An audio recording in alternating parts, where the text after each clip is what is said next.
열왕기하 12장 1절에서 8절 말씀까지 보겠습니다. 열왕기하 12장 1절에서 8절 말씀까지.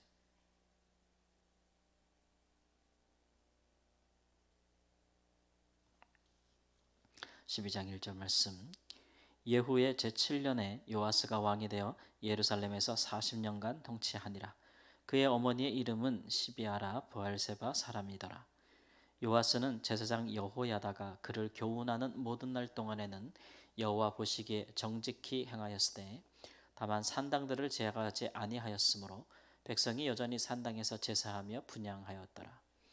요아스가 제사장들에게 이르되 여호와의 성전에 거룩하게 하여 드리는 모든 은 곧 사람이 통용하는 은이나 각 사람의 몸값으로 드리는 은이나 자원하여 여호와의 성전에 드리는 모든 은을 제사장들이 각각 아는 자에게서 받아들여 성전의 어느 곳이든지 파손된 것을 보거든 그것으로 수리하라 하였으나 요아스 왕 제23년에 이르도록 제사장들이 성전에 파손한 데를 수리하지 아니하였는지라. 요아스 왕이 대제사장 여호야다와 제사장들을 불러 이르되 너희가 어찌하여 성전에 파손한 데를 수리하지 아니하였느냐. 이제부터는 너희가 아는 사람에게서 은을 받지 말고 그들이 성전에 파손한 데를 위하여 드리게 하라. 제사장들이 다시는 백성에게 은을 받지도 아니하고 성전 파손한 것을 수리하지도 아니하기로 동의하니라. 아멘. 요아스가 7살에 왕이 되었죠. 요아스가 왕이 된 것은 제사장의 그 그룹들이 개혁을 단행했기 때문에 그렇습니다.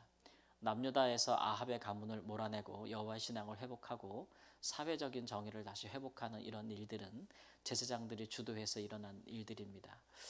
그래서 그 일들이 어떻게 진행되는가에 대해서 이제 이 말씀을 주고 있는데 요아스가 이제 나이가 들어가면서 또 이제 성장해서 왕이 되지 않았겠어요. 그러니까 처음에 어릴 때는 모든 정권이 원래 그렇잖아요.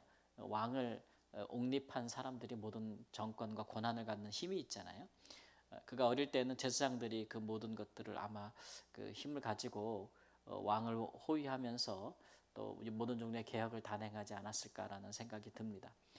그러나 이제 시간이 지나면서 왕이 어떤 개혁을 이제 주도하게 되고 어떤 왕권을 이제 강화하게 되는 그런 시기가 오겠지요. 오늘 말씀해 보니까 제사장 여호야다, 즉 요아스를 왕으로 옹립했던 제사장이 살아 있을 때는 요아스가 하나님을 잘 동안에는 정직히 행하였다라고 이야기하고 있습니다. 그 이후에는 그렇게 하지 못했다라는 얘기가 되겠죠. 아무래도 그 여호야다의 제사장의 그늘에서 벗어나고 싶은 그런 생각을 가졌던 모양입니다. 이방 왕들과 비교해 볼 때 이스라엘 왕은 그 위치가 사뭇 다르고 그 직무도 다릅니다. 왜냐하면 이스라엘은 이제 하나님의 나라이기 때문에 다른 나라 열방과 같은 왕권을 가지겠다고 하면은 이스라엘의 본래의 하나님이 기대하셨던 왕의 위치에서 벗어나게 되는 것이기 때문에 그런 왕들을 이제 많이 꿈꾸죠. 그러니까 비교하는 거예요. 다른 나라 왕과 자기의 이스라엘의 왕으로서의 자기의 왕권을 비교하면서부터 사실은 이제 하나님의 뜻에서 이제 벗어나기 시작하는 것이다라는 것을 알 수가 있는데, 첫 번째로 이제 말씀해 보니까 산당들을 제거하지 아니하였고 그래서 백성이 여전히 산당에서 제사하고 분향했더라. 제사장들로 인한 개혁이고 또 그렇게 만들어진 왕이라 할지라도 이 산당을 제거하지 못했다라는 말은 요아스뿐만 아니라 여러 왕들에게서 나옵니다. 유다 왕 중에서 산당을 제거했던 왕은 이제 다윗은 그 전까지 성전을 짓기 전까지는 이스라엘 백성들이 다 산당, 뭐 이것은 곧 어떤 높은 곳이라고 할 수 있겠고 혹은 푸른 나무 아래 어떤지 간에 이제 제단을 쌓을 수 있는 곳이면 어디든지 그런 것들을 하나의 어떤 성스러운 것으로 인정을 하고 거기서 제단을 쌓고 제사를 드렸다. 이거 성전이 없을 때 이루어졌던 일들이죠. 우리가 알기로도 이제 이스라엘의 조상들은 여러 곳에서 자기가 의미 있는 곳에서 특정한 장소에서 제단을 쌓고 여호와의 이름을 부르며 이렇게 그 제사를 드리지 않았겠습니까?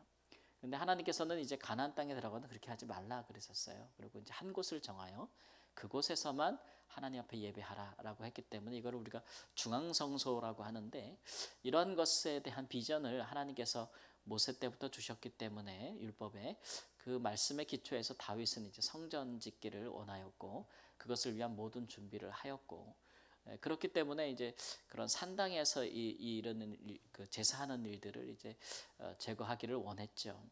왜냐하면 산당이라는 곳에서 제사하는 일들은 모든 이방에도 있는 일들입니다.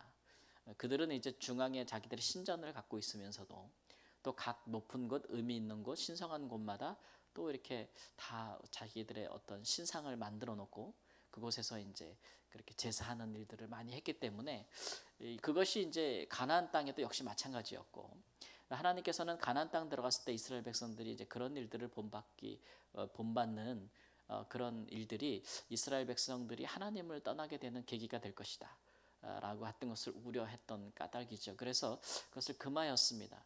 그래서 이제 솔로몬도 우리가 왕위에 즉위하고 난 후에 성전을 건축하기 전에는 기브온 산당이다. 그래서 큰 산당에서 하나님께 일천변제를 드리면서 기도하고 응답받았던 것을 볼 수 있어요.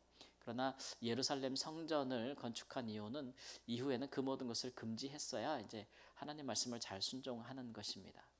그러나 그렇게 하지 못하였고 솔로몬은 오히려 예루살렘 성전은 둔 채로 그의 노년에 더욱 타락하여서 그가 많은 이방 여인들을 사랑하였고 그 여인들이 가져온 그런 많은 우상들을 흔히 말하는 그런 많은 산당들, 그런 곳에 이제 신전도 짓고 제단도 쌓고 원하는 대로 그렇게 이방 신들을 섬기는 것을 허용하였죠. 그 뒤로부터 산당은 성전이 생기기 전에 그들이 하나님을 경외하였던 믿음의 선조들이 했던 그런 의미에서 산당이 아니고 각종 그들이 원하는 신을 섬기는, 제사하는 그런 곳이 되었다. 그러니까 오늘로 말하면은 약간 민간신앙 같은 거예요. 민간신앙 같은 거.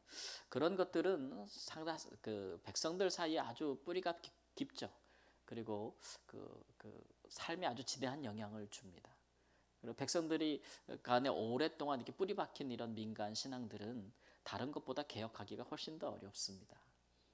그런 이거는 뭐 어떤 바알 숭배를 없앤다고 해서 예루살렘에 있었던 바알의 신당을 없애는 것과는 차원이 달라요.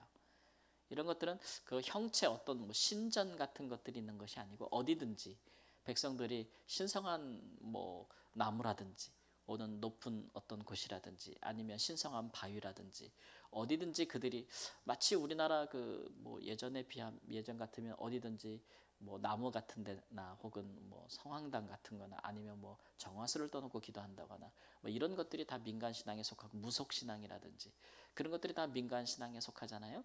그래서 성전에서 제사하는 것 외에도 이렇게 신당에서 백성들이 각기 우상을 섬기거나 또는 하나님을 섬긴다 할지라도 그릇되고 잘못된, 그러니까 하나님의 율법이 함께 선포되지 아니하는 그런 신앙들은 아주 지극히 왜곡되기 쉽고 그런 것들은 우상 숭배로 들어가는 가장 큰 길목이라고 할 수 있는데 그런 것들까지 제거하지 아니하였다라고 하는 것은 백성들에게 이제 왕이 등지지 않기를 원하는 거죠.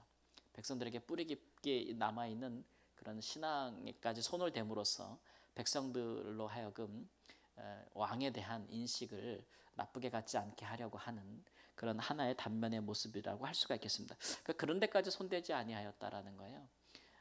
그래서 이스라엘 백성들 왕들 특히 남유다의 왕 가운데 이런 산당을 제거했던 왕은 아주 소수입니다.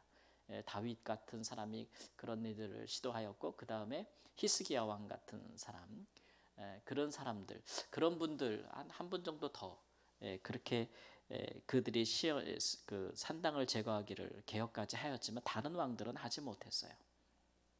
그러니까 결국은 이제 이스라엘 백성들이 우상 숭배에 빠지게 되는 가장 깊은 뿌리가 되는 민간 신앙을 제거하지 못했다는 것이 아무리 이제 여호와의 성전을 회복하고 성전 중심으로 예배 제도와 제사자들을 회복한다 할지라도 또 시간이 지나면 다시 우상 숭배에 빠질 수밖에 없는 그런 상황을 되풀이했던 것이죠. 그런 의미에서 우리가 어떤 잘못된 것을 바로잡기 위해서는 그 잘못의 가장 큰 원인이 되는 뿌리가 되는 그것들을 손보고 개혁하는 것이 좋습니다. 보이는 것, 드러나는 것, 사람들 보기에 상징적인 것들만 제거해서는 근본적인 뿌리가 제거된다고 볼 수가 없는 것이겠죠. 두 번째로는 요아스는 이런 상황에서 이제 여호와의 성전을 수리하는 일을 제사장들에게 맡겼다 이런 얘기예요. 그래서 백성들로 하여금 백성들이 이제 성전에 와서 제사할 때 여러 가지 그 예물을 드리지 않겠습니까? 서원할 때는 서원하는 예물이 있겠고, 또 이제 그 이스라엘 백성들 또 속전이라는 게 있잖아요. 이스라엘에 속한 모든 남자들은 뭐 반세겔, 예수님 때도 반세겔 성전세라는 게 있었는데, 성전을 유지하기 위해서 또는 회막 성막을 유지하기 위해서 드리는 그런 일종의 세금 같은 것들이 있었는데, 그런 것들이라든지 무엇이든지 너희들이 아는 자를 통해 받으라 그랬어요. 이 얘기는 이제 일을 신속하게 하기 위해서 각 지역마다 이제 이렇게 제사장이 아는 사람을 통해서 그걸 세금을 걷어들이라는 얘기죠. 일종의 헌물도 그렇게 관리하라 이런 얘기예요. 그렇게 해서 왕이 이제 뭐 국가에 내는 세금처럼 그렇게 받아들여 가지고 일을 신속하게 하고, 그것들을 전문적으로 하는 니들이 아는 사람들을 세워라 이런 얘기겠죠. 그렇게 해서 성전을 수리하라고 했는데 오래 지나도록 그 일이 되지 않았다라고 하는 거예요. 그 이유는 이제 첫 번째로는 이게 산당이 있기 때문에 그렇다는 연관성이 있다고 생각을 합니다. 백성들이 산당에서 평상시에 뭐 제사하고 예배하고 뭐 거기서 태우고 막 이렇게 하니까 성전까지 와서 이제 하는 일들이 줄어들었을 것이고, 그러니까 헌금의 양이 많지 않았을 것이다라는 생각이 들고, 또 하나는 성전을 수리하는 방식 자체가 제사장들이 직접 재물을 아는 사람을 통해서 관리하고, 마치 이거 공적으로 세금 내는 것처럼 그렇게 관리하는 것이 백성들의 마음을 움직일 리가 없겠죠. 그래서 그런 일들이 잘 진행되지 아니하였고, 그마저도 제사장들조차도 성전을 수리하는 것보다는 성전 제도가 이제 오랫동안 회파되지 않았겠어요. 그러니까 백성들이 것을 드리는 일에도 이제 그 예전 같이 하지 않았을 뿐만 아니라 마땅히 또 모아지는 적은 양의 그런 헌물이나 헌금들도 제사장들이 자기의 필요에 쓰는데 바빴을 것이다라는 추정을 할 수가 있겠죠. 그래서 성전을 수리하는데 게을리했다라는 것을 보고 왕이 이제 다시 말하기를 그렇게 하지는 말라, 이렇게 그렇게 하지 말라, 제사장들이 관리하지 말라 이렇게 얘기하고, 오히려 이제 아는 사람 통해서 거두지 말라 이렇게 이야기를 하고, 직접 백성들이 직접 하나님께 드리게 하라, 그런 방법을 만들라라고 이제 지시하는 것을 볼 수가 있어요. 그래서 제사장들이 다시는 그런 시스템이 아니라 백성들이 직접 하나님께 나와서 드리는 그런 헌금과 헌물을 드리는 방식으로 채택하여 이제 성전 수리하는 비용을 충당하기로 했다라는 것이 오늘 말씀이라고 할 수가 있겠습니다. 뭐 이래나 저래나 이제 성전을 수리하는 것들은 필요한 일이긴 하겠죠. 중앙 성소에 성전이 무너지고 성전의 기물도 하나도 없는 상황에 그런 것들을 다시 만들고 성전을 수리하고 보수하는 일도 굉장히 필요한 일이라 할 수 있겠습니다.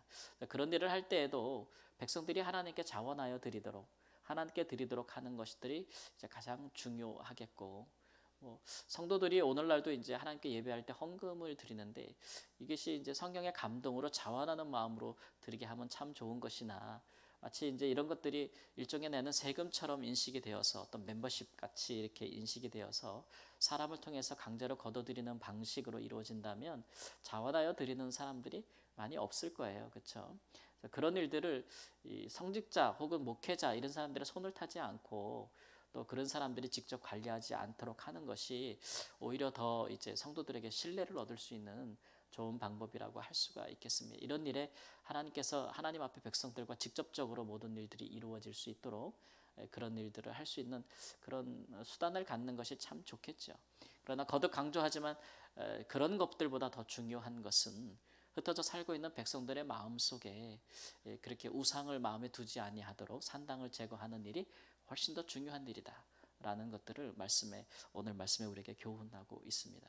그러므로 성도님들이 뭐 함께 모여 예배하는 예배당, 오늘로 말하면 예배당 같은 건데, 그런 것들을 더 크고 또 웅장하고 또 보기 좋게 뭐 또 많은 사람들이 모일 수 있도록, 그런데 헌금을 쓰고 또 뭐 그런 것들에 온갖 재정을 다 뭐 붓고 오늘날처럼 빚을 내서라도 막대한 빚을 내서라도 막대한 이자를 치르서라도 그렇게 해야 또 사람들이 오고, 또 이런 식으로 성전이 유지되고 또는 예배당이, 오늘날 예배당이 사람들 앞에 보여지는 것은 하나님이나 사람에게 좋은 것이 아니고 유익한 것이 아니다.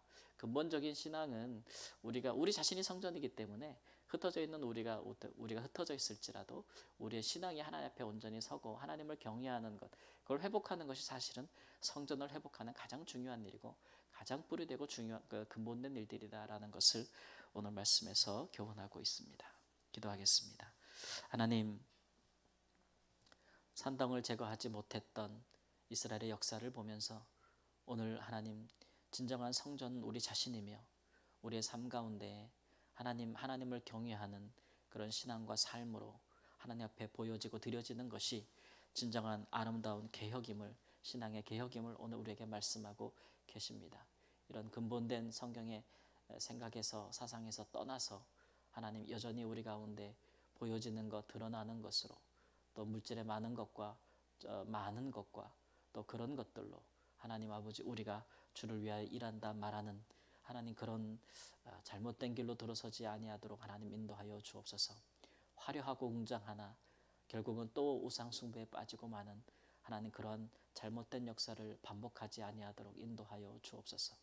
예수께서 십자가에 못 박혀 돌아가시고 다시 부활하셔서 우리를 성전 삼아 주셨으니 오직 우리를 하나님 보시기에 받으실 만한 예배를 드리는 성전된 자로 온전히 개혁할 수 있도록 주여 이 시간 이때에도 주의 크신 능력과 성령의 감동하심을 우리 가운데 더하여 주시기를 주님 앞에 기도합니다. 우리의 삶 가운데 그렇게 하나님을 높이고 하나님을 영광을 나타내는 하나님의 성전된 직무를 다 할 수 있는 하나님의 사람으로 살게 하여 주옵소서.